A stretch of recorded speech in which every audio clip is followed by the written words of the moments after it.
Obrigada, Denise. Imagina, não quer agradecer, não. É... Gente, alguém mais quer fazer algum comentário, quer falar alguma coisa, né, dessa prática? Raquel, respondi sua pergunta, porque o tempo acabou, assim, então acho que eu nem...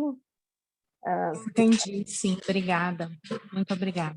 Tá, e aí, qualquer dúvida, você vai me perguntando aqui, tá? Que eu vou...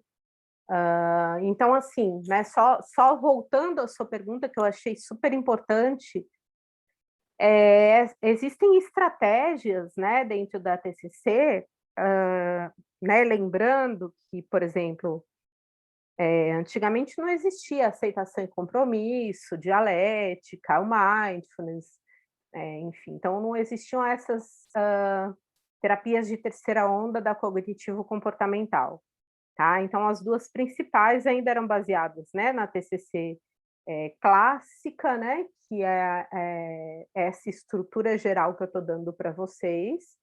Vou falar um pouquinho das outras depois. E da teoria dos esquemas, né, que eu ainda vou falar nesse semestre para vocês, né. Então, que são duas teorias que elas conseguiam abarcar todas tanto essas demandas, né, de depressão grave, né, transtornos psicológicos, transtornos psiquiátricos, né, pessoas que estavam com acompanhamento, com medicação e tudo mais, transtornos de personalidade, né, que foi o que eu falei para vocês, antes existia uma dificuldade quanto à acessibilidade dessas pessoas, né, à estrutura da TCC, então foi criada a terapia do esquema para que facilitasse, né, então esse acesso a essas pessoas, e para que a gente conseguisse, então, compreender melhor, né, esses pensamentos automáticos, né, essas imagens ou crenças, né, ou as crenças intermediárias e as crenças centrais, enfim. Então, sempre que a gente usa, né, essa discussão de um problema aqui, a gente evocando, né, essas cognições do paciente, a gente tem que ter em mente em que etapa ele está. E aí a gente volta lá no comecinho, quando eu falei da relação terapêutica também, de que tem uma coisa que eu sempre gosto de dizer, que é assim, paciente e terapeuta tem que andar juntos, tá? Nenhum passo atrás, nenhum passo à frente, de nenhum dos dois. Então, às vezes, você já percebeu algumas cognições, né, algumas distorções daquela pessoa, ou você já consegue definir com muita clareza as crenças, né, as crenças centrais daquela pessoa, e fala, nossa, né, tá muito evidente isso, mas ela não consegue ainda perceber isso. Então, o que você tem que fazer é encontrar estratégias para fazer com que ela tenha, né, essa consciência, né, no sentido do senso comum mesmo, né, de que ela perceba essas distorções, de que ela perceba de que ela tem crenças centrais que acabam predominando sobre qualquer cognição mais saudável na sua vida, né, qualquer questionamento a respeito dessas crenças, ou modificações de comportamento, respostas mais adequadas, enfim. Então, não adianta eu sei tudo daquela pessoa, mas se ela não conseguir te alcançar ali, né, então é sinal de que você não está trabalhando bem, tá? Porque você tem que a proposta não é você descobrir coisas sobre a pessoa, é que ela descubra, né, com a sua ajuda, né, e aí vem aquela relação colaborativa, né, o que são esses pensamentos automáticos, o que são essas distorções cognitivas, né, o que são essas crenças intermediárias e crenças centrais, ok? Ainda que ela não consiga nomeá-las adequadamente, ela tem que ter isso com muita clareza, tá bom? Então, você vai averiguar qual cognição ou cognições são mais perturbadoras para o paciente. Rubia, essa é um pouquinho do seixo, tá? Depois ele fará uma série de perguntas para ajudá-lo a olhar com distanciamento, isso é, encarar suas cognições como ideias, não necessariamente como verdades. Então, irá avaliar a validade e utilidade das cognições e ou descatastrofizar seus medos. Por exemplo, você me trouxe aí, né, a questão da escova de dente. Tá, se você não trocá-la imediatamente, você vai precisar ir ao dentista e vai ter que fazer enxerto na sua gengiva e então essa seria uma catastrofização, tá, que seria muito comum numa pessoa, por exemplo, com uma depressão grave. Ela vai chegar para você, ela vai ver sempre o pior cenário, que foi o que a Raquel falou, tá. Outra coisa, fala assim: "Ah", como é que foi a história? Pai de uma menina que eu atendo virou para ela e falou assim: "Olha, eu vou te sustentar até os 30 anos. Depois disso, você está por sua conta". E aí, ela ficou tão desesperada que ela, ao invés de batalhar, porque ela trabalha, ela tem, né, um salário e tudo mais, só que ela mora longe, né, o pai precisava dar uma ajuda e ela não terminou a faculdade, porque ela já trancou uma vez. O que que ela fez? Ela pirou de novo e trancou a faculdade de novo, com medo de que o pai a abandonasse, tá, e que ela não tivesse condições de sobreviver ali. Então, quer dizer, eh ela precisava avaliar, né, a validade desse discurso do pai dela e compreender, né, o que que realmente, ele quis dizer com isso, né. Então, na verdade, ele quis dar um empurrão e falar assim: "Olha, né, tá na hora de você focar na sua faculdade, né, que você não se forme esse ano, que você se forme no ano que vem, mas, eu preciso que você invista nisso, porque eu não vou conseguir, né, se eu não vou ficar te pagando uma faculdade até os 40 anos, você trabalhando, e aí você está trabalhando, você tranca a faculdade, sendo que você precisa desse diploma para continuar trabalhando". Tá, então, vê como, né, era o pensamento dela. Falar: "Ah, não vou sobreviver, largo tudo, perde o trabalho e a faculdade", tá. Então, discutir muito, com esse olhar de distanciamento. Vamos pensar no que seu pai quis dizer quando ele falou que ele não te sustentaria, né, até os 30 anos. Se você trabalha, se você se mantém, né, eh o que que ele quis dizer exatamente com isso? Ela sabia, né, só que ela, ao invés de questionar, né, de questionar os pensamentos dela, invalidar essa coisa de porque ela já se via, tipo, jogada na rua, né, pedindo comida e tudo mais, e nunca que o pai dela faria isso, né. Quando ela se viu numa situação difícil lá, enfim, que ela se machucou, tal, o pai dela saiu daqui e foi buscar ela lá em outro estado onde ela estuda, né, sendo que ele nem estava muito bem de saúde, de tão preocupado que ele ficou. Então, quer dizer, né, ela, além de não, hã, pensar sobre, né, para invalidar aquela crença que ela estava utilizando, né, ela utilizou aí essa catastrofização, né, e aí ela permitiu que o medo a dominasse. Então isso fez o quê, né, o medo faz o quê com a gente, né, ou o freezing, né, que é o congelamento, ou então você foge, né, você corre. Ela correu, tá. Então, é essa questão aqui que a gente vai averiguar em conjunto, né, sempre, né, colaborativamente com esse paciente, para que ele, né, fazendo essas perguntas, né, mas mantendo esse distanciamento, ele é importante, porque você não pode dar resposta para ele, tá. Eu não podia dar essa resposta para ela de falar assim: "Meu, quando que teu pai ia te deixar, né, numa situação assim tão ele sabe de tudo que você já passou, de todas as dificuldades, enfim, do seu empenho no trabalho, da sua dedicação, né? Mas ele também sabe que você pode estar fazendo algumas escolhas que não são as melhores, que talvez você precise realmente parar de estudar, de trabalhar, para se dedicar à faculdade e depois você voltar para o emprego, né? Porque o patrão dela falou que ele a aceitaria de volta, entendeu? Para que ela se dedicasse lá ao TCC dela. Então, enfim, eu tive que fazer com que ela pensasse sobre isso, para que daí a gente conseguisse movimentar, né, todos esses pensamentos, tá? Aqui tem algumas perguntas úteis, né, que, assim, eu uso muito isso até hoje, né, talvez hoje, né, de maneira mais automática, mas eu ainda uso, né. Então, quais as evidências de que o seu pensamento é verdadeiro, né, e quais as evidências em contrário, tá? Então, isso faz com que você avalie, né.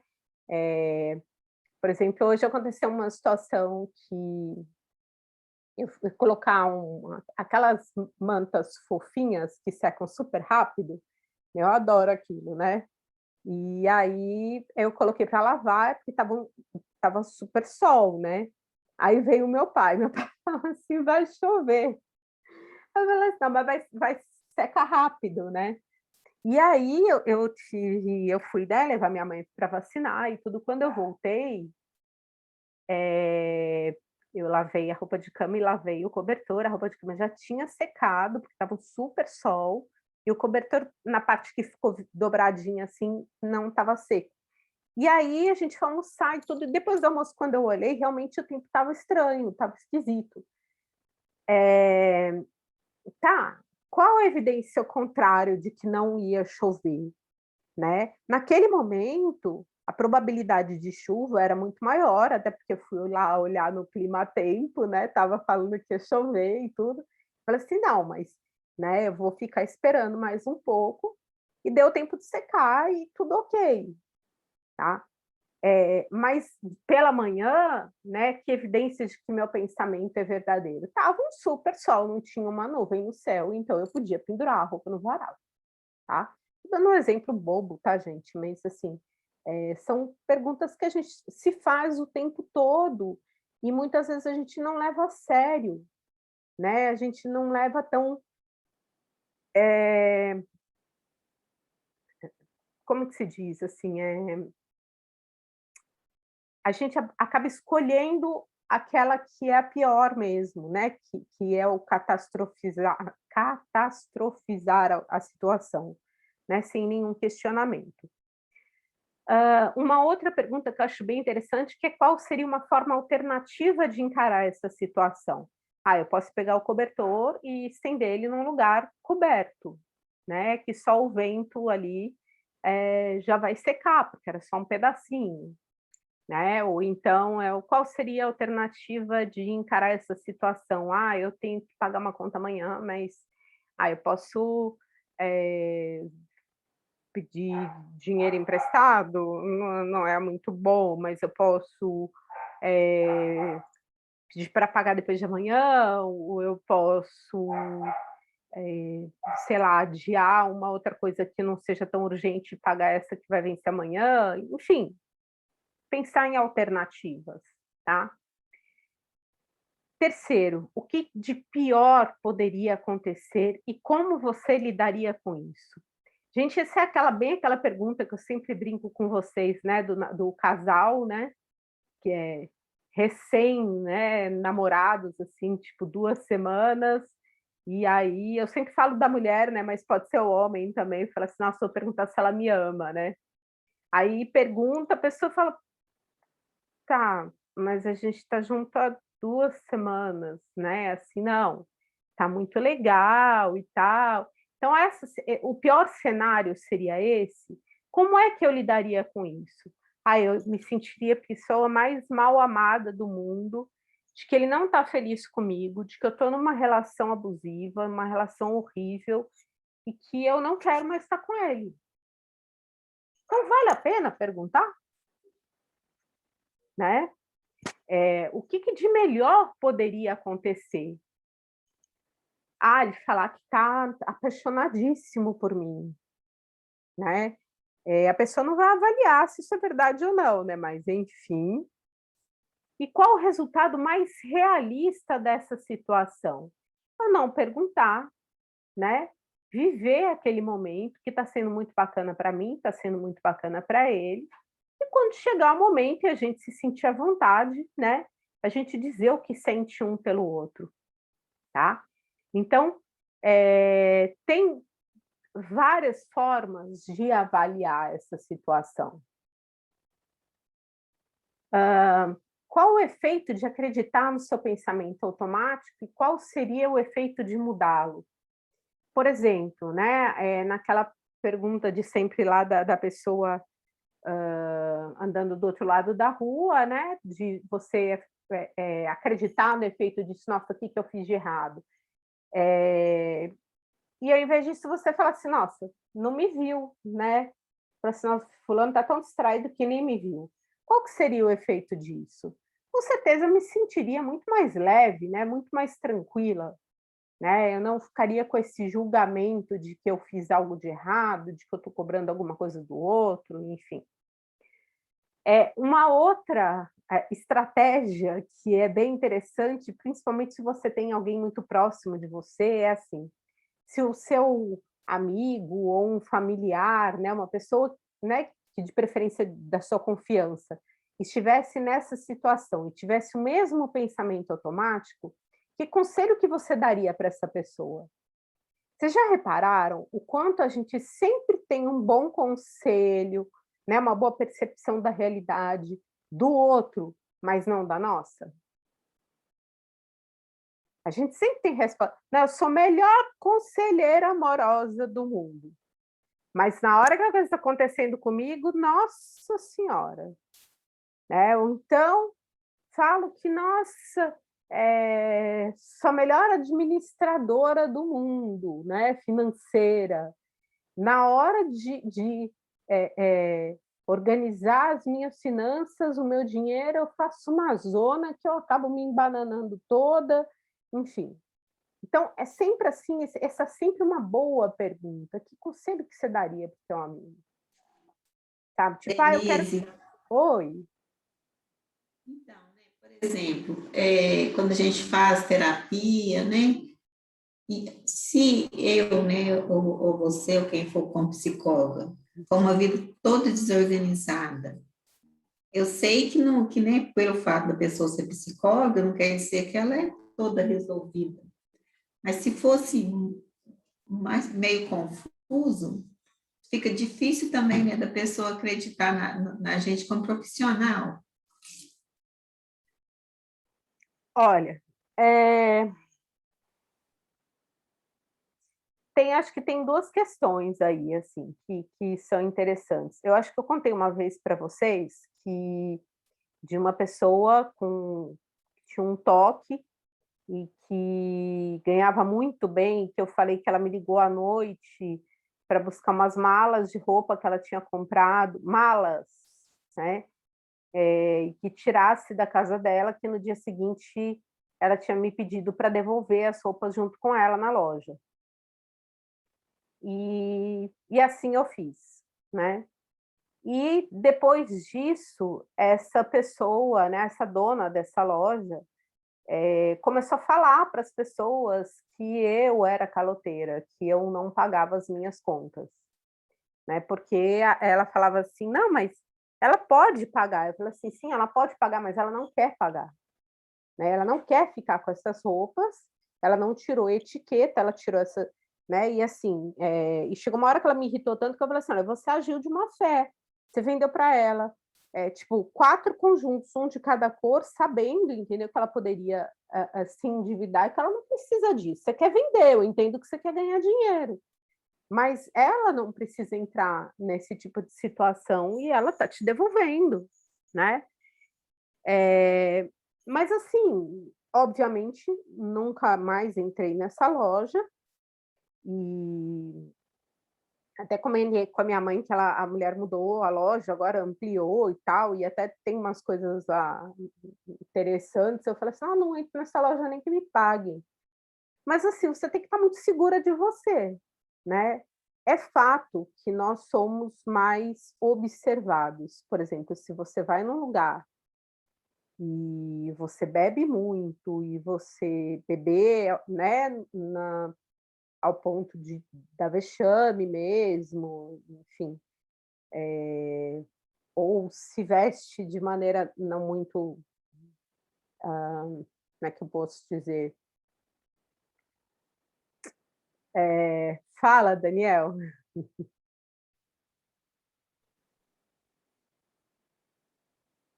Daniel?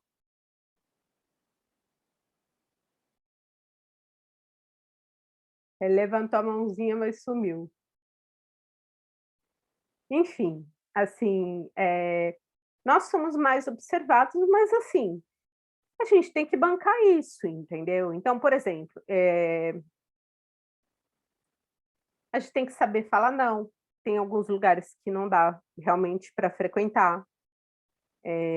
Uma vez, eu me lembro logo que eu cheguei aqui, né, eu não conhecia absolutamente ninguém, e aí eu meio que fiz amizade com uma menina, assim, né, uma moça que era, eu nem sei o que que ela é, não sei como é que, eu não me lembro como é que eu conheci ela não. E aí o psiquiatra com quem eu trabalho, me ligou e falou assim: "Olha, eu vou ter que te alertar, né, ela, né, você está no interior agora, não é legal você ser visto com fulana". E eu tive que cortar, tá. Então, assim, existem, é a mesma coisa, você olha como muda, né, a situação. Por exemplo, em Santos, né, você andar, de shorts ou de andar de biquíni na praia, por exemplo, não tem problema nenhum, né. As pessoas vão te ver de biquíni na praia. Aqui, se você, dependendo do lugar que você não pode ir de chinelo havaiano, tá. Então são coisas que você vai ter que se adequar, né. Mas eu acredito que, assim, eu acho engraçadíssimo, né, porque a turma de direito, né, no primeiro período eles já se montam, né, de advogados. Eu choro de rir, né, porque eu falo assim, primeiro que eles não são doutores de porcaria nenhuma, segundo que Já quer ser chamado de doutor, já no na primeiro período já é. primeiro Falei que eu ia fazer o período, curso de direito só para me poder aprender a me arrumar. pelo amor de Deus, vai todo mundo de taierzinho, os caras de camisa social falam: "Ai, meu Deus, meu filho, você tem muito chão pela frente", né. Então, assim, eu acho uma comédia, né, então, me desculpem aí, né, quem não concorda, mas eu acho cômico. Eu não vou mudar o meu jeito de me vestir, mas é óbvio Né, que, por seu exemplo, Daniel, senhor doutor Daniel? é, é. Agora imagina, Tem assim, por nada de exemplo, doutor aqui, não. eu não vou atender, entendeu, com um decotão, entendeu, ou eu não vou atender com uma saia que seja curta, enfim, né, quando vocês vão fazer estágio, tem que pensar na roupa que vocês vão colocar, entendeu, não pode ter decote mesmo, né, não pode ir de shortinhos, não pode: "Ah, mas está calor". Ali você é um profissional, entendeu? Então existem adequações, né, e de comportamento também, tá. Então, assim, isso muda muito, assim, as chances de eu encontrar um paciente meu em Santos era muito menor do que encontrar pacientes aqui em Divinópolis. Uma coisa que eu reparei, aqui pouquíssimos me cumprimentam na rua, pouquíssimos, tá. E eu tenho que respeitar. Né, então, às vezes, a pessoa se sente constrangida, sei lá, não me cumprimenta. Eu já aprendi que isso é uma coisa É normal, do tá. mineiro. Do Oi? mineiro. Isso é do mineiro, de achar que o outro não quer que seja cumprimentado. Bom, né. Então, assim, eu tenho que respeitar, sabe. Antigamente eu às vezes eu fazia, né, um movimento, assim, e eu via que a pessoa ficava constrangida, aí eu falei assim: "Meu, eu tenho que esperar, se a pessoa quiser, ela vai me cumprimentar. Então, você vai aprendendo, né? Eu já fui em festas que encontrei pacientes meus, assim, já fui em festas em que a pessoa ficou perto de mim e já fui em festas em que a pessoa se afastou, foi para o lado oposto, assim, tá bem longe mesmo. Então, enfim, tá? Assim, nem conheço aquela ali. Mas, e o pior, gente, eu tô gravando. Ah, Tô, né? Tá. E o pior é que, assim, né, era tudo muito novo para mim.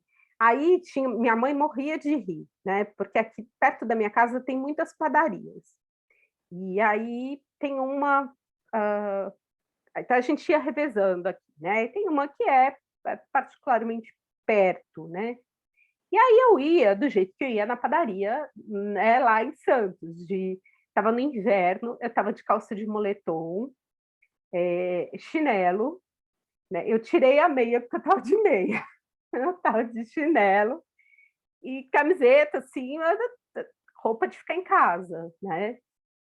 E aí eu encontrei, né, uma pessoa assim, que eu falei assim, gente, mas ela vai arrumada desse jeito na padaria, assim. E aí eu comecei a reparar que tinha gente que se arruma para ir na padaria. Eu falei, eu não acredito, eu não vou mais na padaria. Eu comecei a me recusar. Eu falei, não vou, não.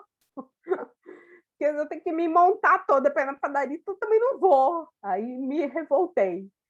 E agora, né, eu já sei. Então, assim, por exemplo, agora na pandemia, eu acho que eu até comentei com vocês, eu ligo na padaria, eu encomendo o que eu quero. Geralmente, quando eu saio do consultório, eu passo lá, né, e pego, né, as coisas que eu preciso, enfim. Mas eu já faço uma viagem só, entendeu? Eu já sei que não, eu não posso. Até outro dia eu estava fazendo uma rapa aqui, e minha mãe falou assim, você não vai usar mais isso? Eu falei assim, não, mãe, não dá. Eu já vi que não dá para usar. Então, né, tem que estar muito dentro de casa para poder usar isso, então é melhor não. Porque se toca o interfone eu vou atender, eu tenho que trocar de roupa? Não dá, né? Enfim, adequações, tá, gente? Mas acho que a gente sabe também. Eu acho que existe uma coisa da maturidade também, né? Então, por exemplo, a Eliane, você é contadora, não é?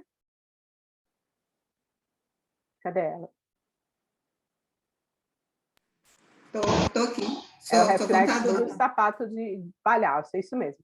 Às vezes você Sou sabe contadora. de algum problema, né, pessoal daquela pessoa. Por exemplo, né, posso contar aqui para vocês. Eu fazia minha declaração de imposto de renda com um contador do meu irmão, e era em São Paulo. E esse cara, uma vez, vendeu uns recibos meus e não declarou. Resultado, quando eu passei para cá, o meu contador viu, né? E ele falou, ó, vai chegar isso aqui, entendeu? E era um valor razoável, né? Mas assim, eu estou explicando isso para vocês, entendeu? O cara agiu de má fé, sim. Eu me ferrei, você sabe bem disso, né, Eliane? Eu tenho que pagar, né, para a fazenda, né? Porque cruza os dados, né? Porque igual professores, né? O imposto de renda geralmente são os que mais pagam impostos, né? Então, 27%, né? É uma cacetada, né? Geralmente, né, não é o meu caso, mas eu falo assim, muitas vezes o contador usa de alguém assim para emitir os recibos, às vezes até o limite que não dá imposto, para aliviar para alguém, né? Mas não pode. Pois é, e na época eu não dava aula, né? Então, quando isso caiu, né, eu realmente, eu falo que na minha casa é revoltante, porque todo mundo tem restituição todo ano, boas restituições, e eu só pago imposto todo ano. Então, agora eu vou abrir né, vou ter meu CNPJ, porque eu não aguento mais. Mas eu tenho que pagar essa dívida. Mas meu contador é uma pessoa hiper discreta e ele não me diminuiu de forma alguma. Ele entendeu, eu expliquei para ele e tal, e assim, É uma questão que eu estou falando, entendeu? De caráter, de postura. De ética, né? Tem que De ter. ética. Eu falei para ele, olha, eu quero acertar minha vida, entendeu? Eu quero é pagar isso. Quero resolver, tá com meu nome tranquila, né? Porque, assim, tanto eu não sabia, gente, que quando eu fui comprar meu carro, não tive problema nenhum, né? Eu financiei uma parte, eu não tive problema nenhum. Isso demorou anos para surgir. Quando apareceu, é juros sobre juros sobre juros, né? Então, assim, eu quero é resolver, né? Então, eu não tenho que ter vergonha de resolver uma questão que, né? O problema é se eu me escondesse atrás disso, né? Ele não te avisou, não? Não, ele me avisou assim que ele descobriu, entendeu? Que Aí, fez? não, Outro. aí a gente começou, isso faz muito tempo, entendeu? Aí apareceu essa cobrança, gente, vai cair, entrem rapidinho, tá? Apareceu lá para ele, mas não veio para mim. Aí teve o ano da pandemia, entendeu? Aí ficou tudo parado. Aí agora, né, chegou, né, da Secretaria da Fazenda o que ele já tinha requisitado, né? Que era o valor total para pedir parcelamento, ver o que era possível fazer, entendeu? Então foi tudo agora, assim, eu já sabia. Ele falou, a gente já sabia que isso aconteceria, né? Agora é tomar providências, né? E não adiar mais abrir a sua empresa, porque no passado eu não abri, por conta da As pandemia. contas com o Leão. Agora é acertar as continhas com o Leão. É, mas eu já sabia, entendeu? Ele já tinha me avisado, tudo, eu declarei, os outros estão todos tranquilos, eu paguei, né, o que eu devia, e agora é uma outra coisa lá que eu não entendo nada disso, né? Mas eu paguei. Ano passado eu paguei, e paguei o imposto também, e agora veio mais uma outra coisa que é o que eu vou resolver, que já está resolvido, aliás, já paguei, né, uma parte, mas tive que dividir, né?